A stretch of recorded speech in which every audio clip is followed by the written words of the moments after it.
What's up, it's your boy Damian Dupe, number one off-market land specialist, hyper focus on them infill lots. You are now tuned into the We Are Land Specialists, where I'm your host, Damian Dupe, and this channel is all about finding vacant land, flipping vacant land, assigning vacant land. So if that's something you're interested in, you are now in the right place.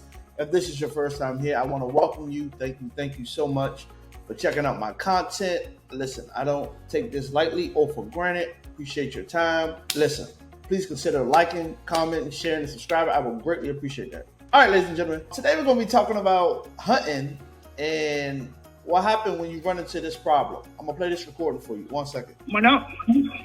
Hello, Miss Maria. This is Damien with Dominion Land Group. A ver, 1 second. All right, so I'm going to pause that, give you guys some backstory to this. I'm basically just hunting the MLS for expired listings. These are listings that just came off the market, and basically I go in and look and see have they sold. That's it. You can do this with PropStream, you can do this with a lot of other tools, but I'm using the MLS, hunting expired stuff that went on the market but didn't sell. Basically, I skip traced this lady, as you can see right here. Boom, got her number, gave her a call, and she speaks Spanish, and I don't speak Spanish, but watch me work. So basically, the pause is I'm calling the builder yes, right ma'am. now. I was calling for Miss Maria. I was calling in reference to some land she owned on Juniper Drive in Charlotte. Sí. Bueno. Ma'am. Hola. No habla español. Hold on. I have somebody with Spanish. Hold on. I'll call him. Hold on. Sí. 1 second. I'm calling my friend. I almost 38 ass. I was sweating bullets. Hey, bro, I have a seller on the phone. Her name is Maria. Can you translate for me? She don't speak English. Hold on 1 second. Miss Maria. ¿Qué tal, María? ¿Cómo estás? Yo me llamo Alan. Me llamó para hablar. Es que no habla español. Sí.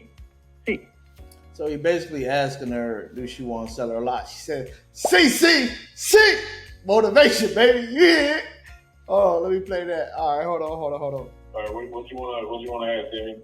I want to ask her, would she accept $40,000 for 2111 Juniper Drive? Está pidiendo que si aceptas un precio de 40,000 para 2111 Juniper Drive. ¿Para qué? ¿40,000 para dónde, perdón? 2111. Yeah, Juniper Drive. 2111 Juniper Drive en Charlotte. Sí.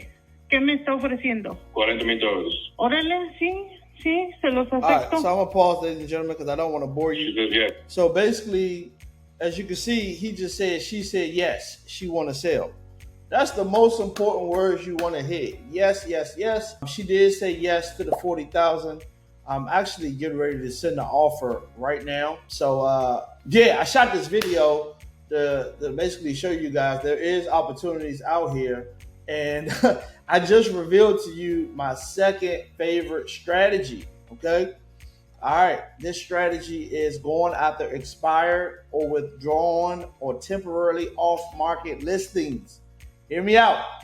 This strategy works. And let me tell you why this strategy works, ladies and gentlemen. Because the people already raised their hand and listed their property with a real estate professional, an agent, a broker, whatever, okay?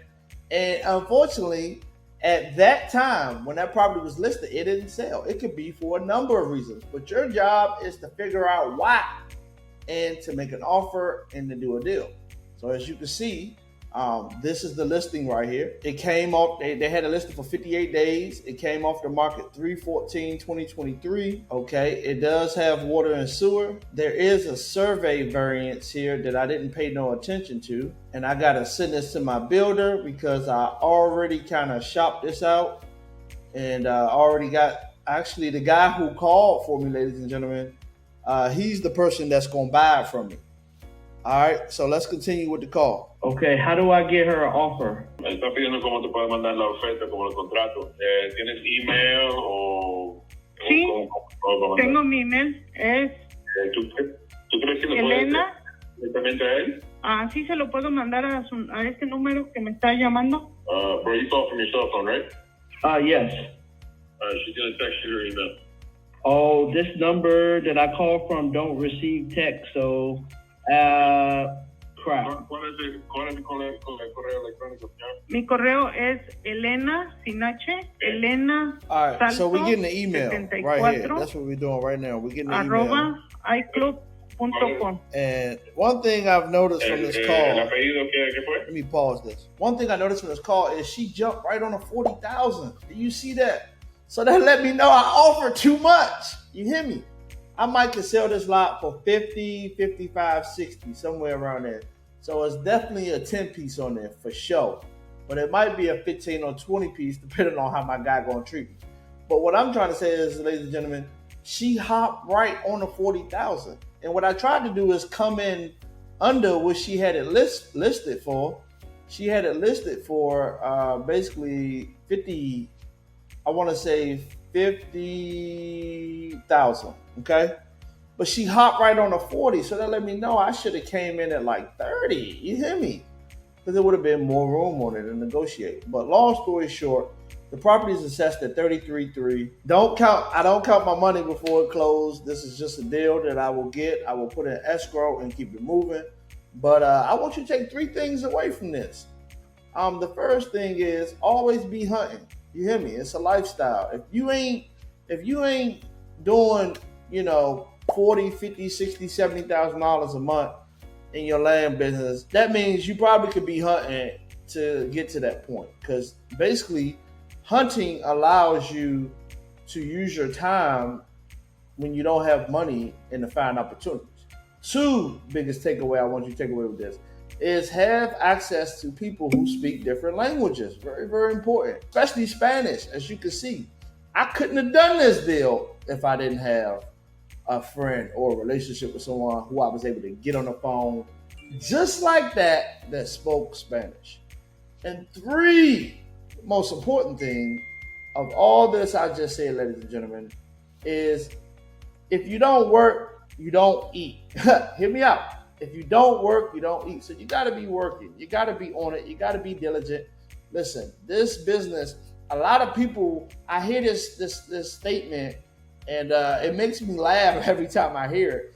They say, wholesaling land is easier than wholesaling houses. And I beg to differ.